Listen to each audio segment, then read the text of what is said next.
கர்த்தரின் சத்தம். கர்த்தருடைய நாமம் உயர்த்தப்படுவதாக. கிறிஸ்துவுக்குள் அன்பானவர்களே, இந்த நாளிலும் கர்த்தரின் சத்தம் ஒன்றை நாம் கேட்போம்.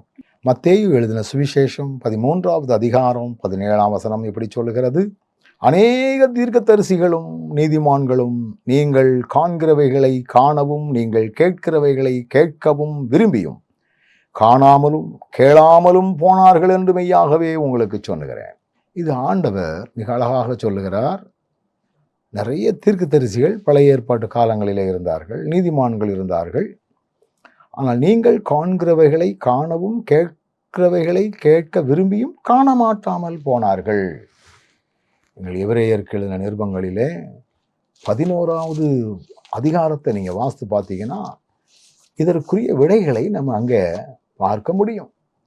வசனம் மிக தெளிவாக நமக்கு அங்கே சொல்லுகிறது. பாருங்கள், கர்த்தருடைய பிள்ளைகள் நிறைய பேர் நெருக்கப்பட்டார்கள், கஷ்டப்பட்டார்கள், உபத்திரவப்பட்டார்கள். அதில் 11வது அதிகாரம் 31ஆம் வசனம், இவர்கள் எல்லாரும் விசுவாசத்தினாலே நற்சாட்சி பெற்றும் வாக்குத்தத்தம் பண்ணப்பட்டதை அடையாமல் போனார்கள்.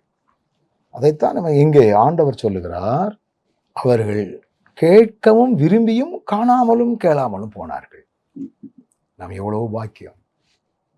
ஆண்டவருடைய ரட்சிப்பை நம்ம பார்த்திருக்கிறோம். மெய் தேவனாகிய இயேசு கிறிஸ்துவை, தேவனுடைய குமாரனாகிய கிறிஸ்துவை நம்ம அறிந்திருக்கிறோம். நீ பழைய ஏற்பாட்டில் அவங்களாம் அறியலை. அப்போ ஆண்டவரே நாங்கள் பாக்கியவான்களாக நம்மை வைத்திருக்கிறார். எத்தனை ஒரு பெரிய பாக்கியம் அது! எத்தனை ஒரு பெரிய சிலாக்கியம் அது!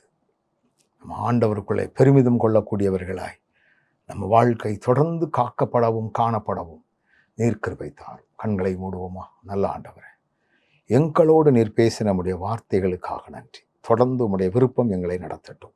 இயேசுவின் நாமத்தில் பிதாவே, ஆமென்.